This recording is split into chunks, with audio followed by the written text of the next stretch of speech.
Hello everybody, welcome back to the Nidus Anarchy series. I'm your host Adam, I am the CIO of Nidus, and also formerly known as the IDM Rockstar. Today we're going to be talking about identity proofing.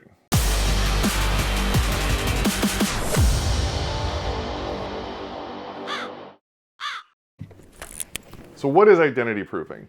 This is the new next level identity verification to prove that you are who you say you are. So first we have the typical authentication, right? Okay, so you've given me your username and password. Okay, you've authenticated. I know you've at least know the username and password somehow. Or if you're next level, you're using a passwordless solution. And if you're not familiar with passwordless, you should check out our previous podcast because we go into all the whole passwordless thing and what it all is.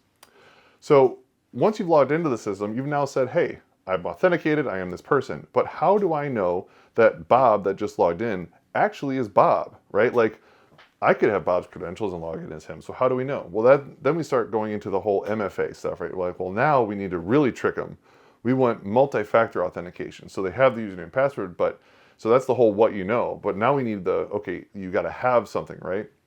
So for the have, we're going to send them a text message. So we get a text message to my phone, and then I punch in the code. Now we did that, so now we definitely know that's Bob. I could have Bob's phone, right? Like how hard is that? And then you got the whole like SIM swapping where I could just steal someone's SIM card and copy it. So now Bob's getting his text. I'm also getting Bob's text. So now it's like, that's not really that safe anymore. So how do we know that person logging in is actually Bob? So now we're going, oh, well, biometrics, right? So now it's like, we're not just doing a text message. Now we're going to do a push notification to an app.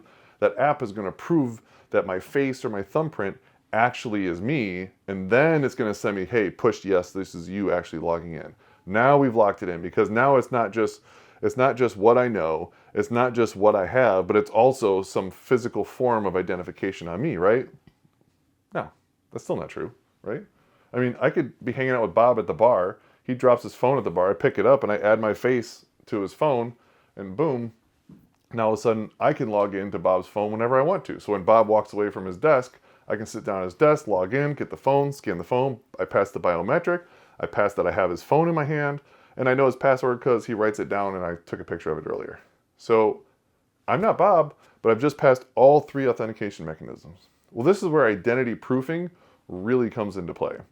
And there's a couple companies out there that are doing it. One, Cosmos, is the one that we kind of follow the most. I know we've plugged them a lot. They're just really good at what they do, honestly. But so identity proofing is when we're going to validate that you are really you. We want to know Bob is actually Bob. So how do they do that? It's kind of a three-step process. Is pretty much the standard way to say, yes, I validated Bob as Bob. You'll also see this a lot in KYC, AML. KYC is Know Your Client, or AML, anti-money laundering laws, which is where these investment financial institutions have to absolutely verify that the person making the investment or the person that's putting in that money is that person. And they work the same way. So what happens is, we'll do something like this, like, right, I'll show you the One Cosmos app and how they do it. So you open up their app, like Block One ID, face. So you didn't see that part, but I just did a little Face ID biometric. Now we talked about like, oh, well, I could have faked the biometric. True, but they're storing the Face ID fingerprint within the app itself, not necessarily the one from the stored into the phone. So now what happens is, in here, I don't know if you can see this or not, we'll see later, but you'll see I have my identity. Now what happens is, this is kind of the process that takes place. To set this up, what I'll do is I'll open up the phone, and first thing I'm going to do is I'm going to scan my face with the app. And you're going to do this whole thing, I'm sure you've done it before, just like when you set up Face ID. You sit there, you look at it, you kind of rotate your face around, it'll make you smile and then blink and do some things. And what it's doing is it's scanning your face for that recognition, and then it's also making sure that it's not a picture, right? So that's why it's making you do certain things at certain times to make sure that you are really that person. Okay, so now what it does is I've recognized that, okay, that face is really that person. So now we need to tie it to make sure it's actually Bob. So now what we're going to do is we're going to take a picture of a driver's license and a passport or some other type of identifying document. Those two pieces of information are then sent out and verified via third party that they're legit and that those documents really are the real and valid documents. Then they take that face and they match it up with facial recognition to say, like, well, that face that just scanned through that live scan, does that match the face on these documents? If all of that matches up, then it says, okay, we've now validated that you are Bob. They've proven that identity. And that's where the whole identity proofing comes from. So now, every time I want to sign into something, let's say I go to sign into an app and I want to do it passwordless, I go to sign into application, I give it my email address, QR code pops up, I scan the QR code, their app opens up. The biometric will scan my face and compare it to the biometric that it saved and stored that it validated against my government issued documents to say, hey, yes, that is Bob. Then from there, it creates a signed request or signed response, sends it back to the server and says, yes, this person is the one doing the sign in, and then allows me in. So that's what identity proofing is. It's the next level of proving that that person really is the person that's doing the authentication. There's only a couple companies out there on the forefront doing this, but they're flying. Companies that are seeing this and how easy it is to operate and how easy it is to implement are really jumping onto the bandwagon, because right now, pretty much everyone's at some form of a legacy authentication, right? Some form of a username password, maybe some version 1 SSO authentication tool, and everyone's looking to migrate. Like, hey, what's the latest and greatest? And people are now going to passwordless.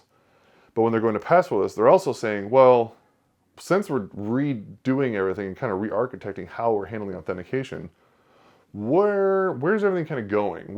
How can we make sure that we're kind of already set up for the next 5 to 10 years so we're not stuck in this, backlag situation again? So identity proofing, that's where that is. Passwordless authentication definitely is the beginning of the bottom of the new bell curve or the adoption curve for new form of authentication. Identity proofing, we're definitely in the early adopter phase, but that's where we're going. People are definitely going to want to verify that Bob is Bob when they log in. So if you want to make sure that Bob is Bob, I highly recommend that you look into identity proofing solutions. There's a bunch of them out there. Maybe, we can get, if anyone out there wants to come on, besides One Cosmos, and wants to tell us about your identity proofing system, we'd love to hear from you. We love checking out new technology. We always like to tell people we're vendor agnostic as much as possible, because to me, it's about the best software that fits the solution. So even if there's a company, I really love their software, it may not be the best solution for a specific company, right? Either because of price point or because of features or implementation, restrictions and things like that. So I would love to know of other companies that are doing some really cool, groundbreaking identity proofing systems or continuous authentication. Not going to go into that now, but that's the next thing that companies are saying they want that people don't want, because it's a pain in the ass.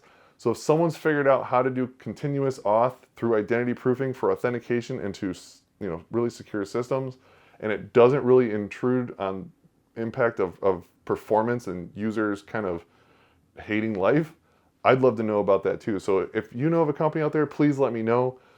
Comment here below, or you can hit me up. My email is adam@nydis.com, NYEDIS. I'd love to hear more about what you guys have. And if you are a company that's doing this and you want to come on and talk to me about it, hit me up. I would love to hear what you guys are doing. If you want to demo it for the world, I'm down to help broadcast that.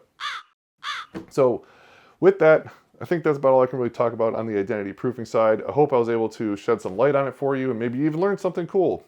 So if you like this, I'd love for you to share it with your friends and coworkers about what kind of stuff we got going on. Make sure you subscribe to our podcast, because we're putting out much content as we can, and we want to make sure you're informed. We're also on all the social medias, Instagram, Facebook. We're trying to be on TikTok, I guess, so this way, China can watch in what we're doing. All that kind of fun stuff. Our handle pretty much everywhere is @NYDISIAM, NYEDISIAM. Trying to use that across the board. So for podcasting, we're on all the fun things. We're here wherever you're listening to, but Spotify, Audible, all that stuff, we're everywhere. Check us out. I'm so glad you guys are watching us. Looking forward to the next one. I'll talk to you guys later. Peace.